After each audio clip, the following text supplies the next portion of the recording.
Hello and welcome to the Amateur Austenite. My name is Frances Duncan. I am an author and the founder of the Jane Austen Society of New Zealand.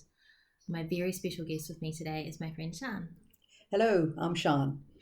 And today we are going to be discussing Chapter 57 of Pride and Prejudice by Jane Austen. In Chapter 57, Mr. Bennet receives a letter from Mr. Collins about Lizzie and Darcy.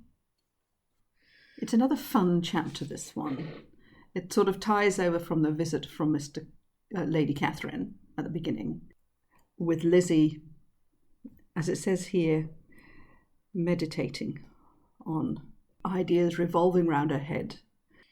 I love that she refers to Lady Catherine's visit as a rational scheme. It was a rational scheme, to be sure, as in it was just ridiculous. What was she thinking? Well, of course, I wonder whether that's the term rational thing is a link to the rational movement which was going on at that time for women. You know, women are rational creatures, which was a Mary Wollstonecraft stone. I thought it was Wollstonecraft. Wollstonecraft, yes, I couldn't remember the name. one of those names one never always reads but never pronounces. I'm probably saying it entirely wrong. About how women are rational creatures. Which, Jane of course, really is not exactly a description you could use of Lady Catherine by any shape of imagination. But Jane uses that rational creatures in Persuasion. Yes. And again, I want to say maybe Mansfield Park. She might well do. Which does imply, well, I mean, I don't know for sure that she would have read Mary was. Oh, I got it even worse that time. Mary M. We'll just stick to Mary M, shall Mary we? M. Yeah, our friend Mary M. Yeah. Which is quite a comparison to Mary B. Mary Bennet? Yes. So Lizzie is thinking about Lady Catherine. Oh, and we noticed as we were reading it that the lady in Lady Catherine, the L isn't capital the whole way through the chapter. It is in some places, but not everywhere, which I find really frustrating. I'm like, why did they not just edit it? And as we discussed before, I think sometimes there's this perverse desire to stick to all the typos and errors that would be an embarrassment to an author if they ever got them published, and they'd look back and say, oh, I didn't mean to do that. And particularly, I mean, it must be quite remarkable when you're writing such a thing by hand in the first place. Incredible amount of work, and it's amazing. I do know that she would cross bits out and pin bits of paper in for bits that she changed. Yeah. Not as easy as using a Word document. Or even the days of Typex and whiteout. Yeah. I can tell I'm dated when I have things like that, you know. Do your younger audiences remember the days? No, they wouldn't even be aware of them. I learned typing at school, but computers were coming in. So some people were learning on computers and some people were learning on typewriters. It's probably the most useful thing I learned in school was how to type. I learned to type after I left university. It was the best thing I ever did. It's so good. I just wished I'd been able to do it when I was at universities. Essays would have been a heap more easy. Yeah, I don't envy Jane Austen writing everything by hand. No, a skill in itself. It was. Anyway, on that note, back to Lady Catherine. That's our first segue. Well done, us. We've not segued before. Someone was telling me that you and I stick more to the topic than Paula and I do. Lizzie's thinking about Darcy and his relationship with Lady Catherine. It was natural to suppose that he thought much higher of her ladyship than she could do. Which sounds very much like she did not think very high. Well, yes. I think we pretty knew that she didn't think very highly of.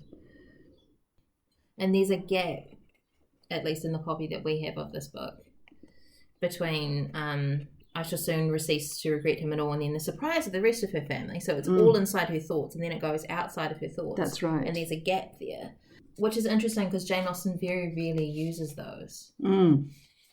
That's true.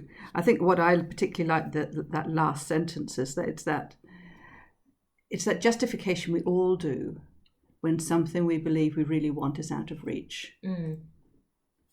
That we rationalise. I didn't really want it anyway. I didn't really want it, or yes, basically. And I think that's what she's saying is, I shall know how to understand it. I shall then give over every expectation, every wish of his constancies. If he is satisfied with only regretting me, when he might have obtained my affection and hand, I shall soon cease to regret him at all. It's like, well, if he really doesn't, if he can't stand up to the pressure of his aunt, then he's really not worth having. So I won't regret him soon. Which is a good way to look at it. It is a very good way to look at it. Mr. Bennet gets a letter from Mr. Collins, which says, we think that Lizzie's going to marry Mr. Darcy. The way he describes him, he's with everything the heart of a mortal can most desire: splendid property, noble kindred, and extensive patronage. Notice that extensive patronage, because that's the bit that's most important to Mr. Collins. Of course. Well, of course. And I think in the next chapter there is actually a reference to be more attentive to the nephew, because he can offer more. Yes. Which is quite true. There's definitely more to give. And her father thinks it's a big joke, and poor Lizzie never had his wit being directed in a manner so little agreeable to her. Yes. You look conscious. Young ladies have great penetration in such manage as these, but I think I may derive even your sagacity. Oh dear. For all Mr. Bennet's observations, he really has no idea either. No. Which really explains that Lizzie, I think, refer often to Jane being able to hide her emotions. But I think Lizzie can as well, but she hides them in a different way through that slightly more outgoing, sort of jovial presentation that she might do, the more of the wittiness. But really in here, you can just see that she's just having to completely hold herself, because she knows her father is very penetrating, but she's just got to be so careful how she says anything. There's a line in here that I absolutely love. It was necessary to laugh when she would rather have cried. Absolutely. That's so much really what's going on here. It's exactly what she's feeling. And you can just, I can imagine the sort of that writhing inside. Cringing at everything her father says. And right? And I think too now she's recognised her father had feet of clay. She saw how he managed didn't manage Lydia running away, how he was the consequence of that ill decision to allow her to go to Brighton. And how, for all his intelligence, he has little wisdom. And certainly has little sense of responsibility towards his family. So I think he's gone down such a lot in her estimation, really. Yeah, I think he did at the time when he said that he'd rather Lydia go to Brighton and cause a ruckus at home. That's right. I do like Mr. Collins's writings, though. The way he never comes to the point, does he? He talks around things. Though he's very mean about Lydia and Wickham. You ought certainly to forgive them as a Christian, but never to omit them in your sight or allow their names to be mentioned in your hearing. That is his notion of Christian forgiveness. But of course, in fact, that's actually what often happened in those gentry families. They get married and they just never see their family again. They are not publicly. They would be, person non grata. They wouldn't be seen in public with them. They certainly wouldn't be holding welcome back dinners for them and things like that. Although comparatively, what he says here is nicer than what he said in his last letter when he said her death would have been better in comparison. Yes.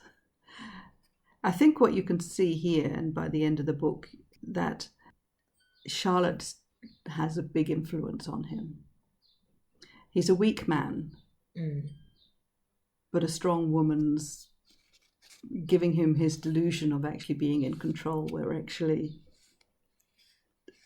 she's pulling all the strings. And we hear here that she's pregnant, the young olive branch. I know, I love that. And of course, the rest of us, and largely, I think, because of the characters, how Mr. Collins has often been played on the screen, we're all sort of squirming with the idea that she had to have sex with him. Yes. Whereas really, he was in the book. He's not described as ugly or anything, just a slightly thick-set, serious young man. And he is quite young. He's a couple of years younger than Charlotte. Yes, I think he's only 25, where she's 27. Yeah. So, and he must be getting a lot fitter now because she's keeping him out in the garden and walking a lot. So he can't be that, and he's, I wouldn't say he doesn't drink or anything like that as far as we know. So he's just not an inspiring young man. I think my mind would rather not go in that particular direction. No. The thing that strikes me about this is that he's going to be the head of the family. He's the future patriarch of Longbourn. I know. Now that... But then again, Charlotte's going to be the patriarch of Longbourn, isn't she? Yes, you're probably right. She wears the trousers in that relationship. And she does, because she has all the connections. Yeah, she knows everyone in the neighbourhood. She knows everyone in the neighbourhood. She's been basically brought up to run a house. Mm. She knows everything from the ground up, unlike Lizzie, in the sense that, she knows how to cook and she knows all those things, because Mrs. Lucas, contrary to Mrs. Bennet, was not ashamed of her learning how to run a household. It wasn't just give the orders to the servants, it was actually you need to understand exactly what makes the whole place tick. Because that was the thing, wasn't it? A real lady knows how to do everything better than her servants. Yes. Yeah. So what do you think the point of this letter is? Because we've already had Lady Catherine come in and stick her oar in, and so we know that she's not happy. Why do you think this is? But nobody knows. Mr. Collins doesn't know Lady Catherine's visited. True.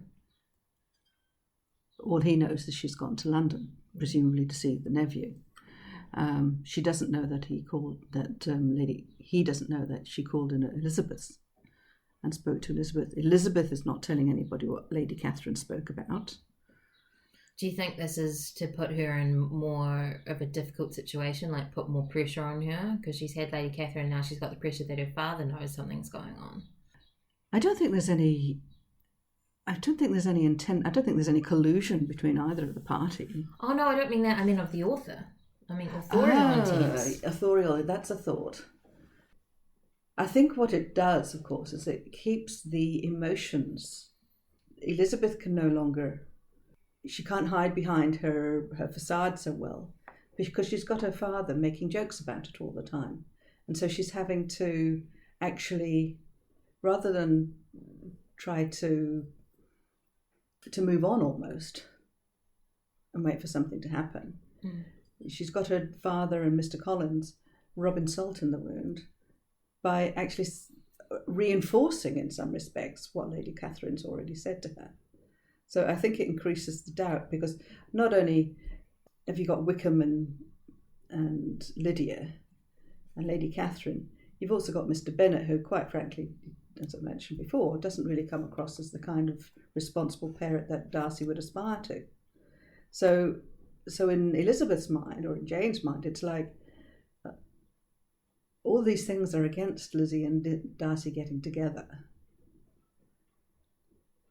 How easy is he going to be persuaded? Is he going to just factually weigh up the pros and cons? We don't, because at this point we don't know what the outcome's going to be. We don't know if that Lady Catherine goes to visit him. We don't know anything. So we're still, and in the days when people wouldn't necessarily read the last chapter of the book like I might tend to,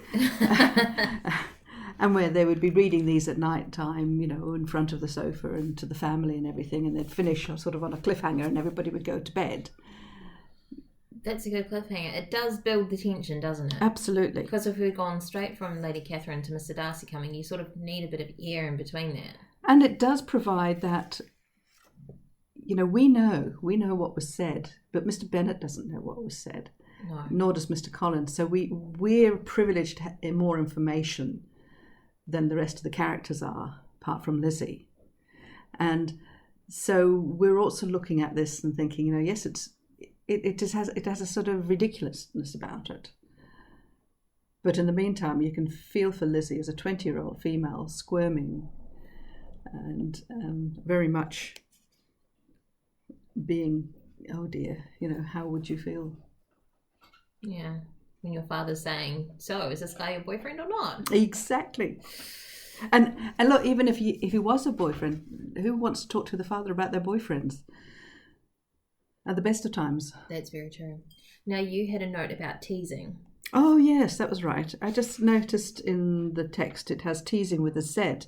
Now, my understanding, we often refer now as using a Z in a word as being an Americanism, and British English uses an S most commonly. But my understanding is that actually originally we used to use the Z, which went over with the Americans, and we morphed to the S. So one could argue that the American is actually more correct to use the Z. It just seems wrong. I'm sorry. I know, it does, rather bizarre. And I would have to find the reference to that so maybe before the next podcast I'll try and find the reference to it. Otherwise I'm just spouting hot air. It's all right. We don't reference things here. We just talk.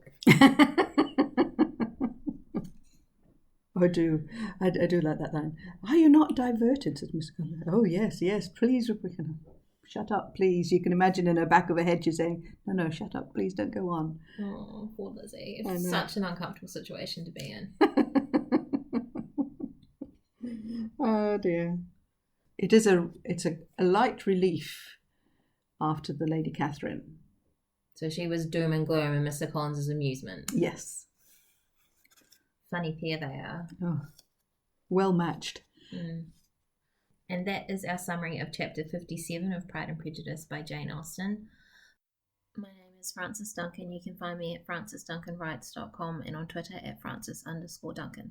Thank you for listening, and we wish you happy reading.